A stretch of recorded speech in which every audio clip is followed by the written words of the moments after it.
Hello my dear friend, इस video में हम बात करेंगे जियो फाइनेंशियल सर्विसेज स्टॉक के बारे में। तो यहाँ पर मूविंग एवरेज 50 मूविंग एवरेज 200 को हम फिलहाल शुरुआत में यूज़ करेंगे और वीकली टाइम फ्रेम हमने सिलेक्ट किया है। फंडामेंटल एनालिसिस के अकॉर्डिंग आप इस स्टॉक में काफ़ी पॉजिटिव रहेंगे। फंडामेंटल नंबर्स अगर आप देखते हैं तो उसके अकॉर्डिंग इसमें यहाँ पर भी एंट्री की जा सकती है, यहाँ पर भी और यहाँ पर भी। लेकिन अगर आप टेक्निकल एनालिसिस भी साथ में कर लेते तो आपकी एंट्री काफ़ी सटीक हो जाती है। ठीक है, तो एक जगह पर आप देखोगे तो अगर किसी ने इसमें हाई पे बाई किया तो उसकी एवरेजिंग कहाँ पर रह सकते हैं, वीकली टाइम फ्रेम के अकॉर्डिंग इस पॉइंट पे रह सकते हैं और दूसरी यहाँ पे, और आज के दिन वो प्रॉफिट में होगा। ठीक है, ये जो जगह है यहाँ बॉटम में भी वो प्रॉफिट अपना यानी कि अपना एवरेजिंग कर सकता है।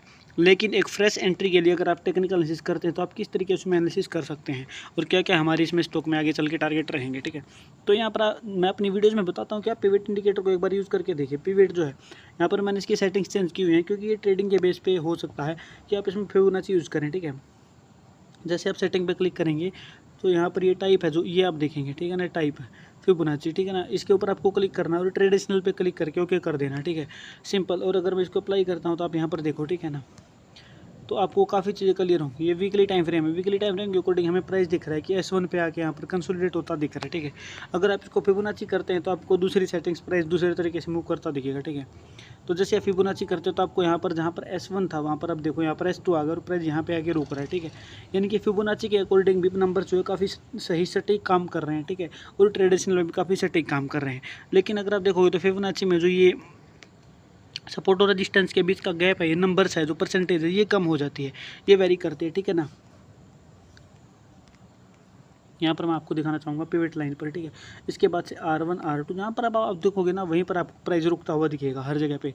ठीक है, यानी कि जो ये इंडिकेटर है ये एक लीडिंग इंडिकेटर है। यानी कि अगर मैं इस डेट की बात करूँगा वीकली टाइम फ्रेम के अकॉर्डिंग भी, तो ये इंडिकेटर आपको 6 जनवरी 25 को बोल रहा है कि प्राइस 207 तक गिर सकता है। ये वाली कैंडल जब प्राइस 308 रुपये पे था तब इस प्राइस ने बताया कि प्राइस 207 तक गिर सकता है अगर S2 तक जाएगा तो, जो कि इसका S1 पे यहाँ पे बॉटम था। इस जगह पर आप देखोगे तो वहीं पर। ठीक, और अगर यहाँ से ऊपर जाएगा तो आप देखोगे तो आगे के टारगेट की बात करते हैं तो आगे के टारगेट इसमें आपको अभी हाल फिलहाल 370 का दिख रहा है। ठीक है, वीकली टाइम फ्रेम के अकॉर्डिंग इसको आप डेली टाइम फ्रेम में भी कन्वर्ट कर सकते हैं। ठीक है ना, तो डेली टाइम फ्रेम के अकॉर्डिंग आपको यहाँ पर आगे के टारगेट्स क्या दिखेंगे। स्टॉक ने लगभग आपको 30 जून को, यानी कि डेली टाइम फ्रेम के अकॉर्डिंग मंथली काम करता, तो 1 जून के बाद 1 जुलाई के बाद से आपके टारगेट्स अगर बात करते हैं तो आगे की क्या रह सकते हैं। आने वाले टाइम में आपके टारगेट 344 और 363 के टारगेट आपको डेली टाइम फ्रेम के अकॉर्डिंग स्टॉक में आने वाले टाइम में देखने को मिल सकते हैं। अभी अगर प्राइस नीचे गिरता है, जो कि यहाँ पर संभावना कम दिख रही है, इसमें कंसोलिडेशन के बाद अगर प्राइस ऊपर जाता है तो आपको पहला टारगेट 344, दूसरा 363 का यहाँ पर दिखने की संभावना, हमारी जो मिलने की संभावना सबसे ज़्यादा है।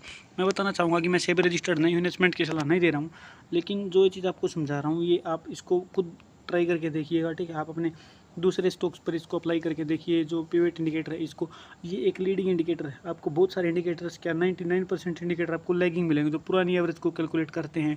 यहाँ पर ये मूविंग एवरेज भी मैं यूज़ कर रहा हूँ, ये भी लैगिंग है क्योंकि यहाँ पर देखिए ये कैंडल ऑलरेडी बन चुके हैं और ये मूविंग एवरेज जो है एक वीक यहाँ पर इसको कैंडल बनने के बाद आपको बता रहा है। ठीक है, और जो ये पिवट है ये आपको आगे का बता रहा है कि हाँ आने वाले टाइम में अगर प्राइस आगे कहीं जाके रुकेगा तो वो 370 है, उससे पहले कंसोलिडेट कर सकता है, लेकिन जो संभावना सबसे ज़्यादा वो 370 पे जाके ही रुकने की है।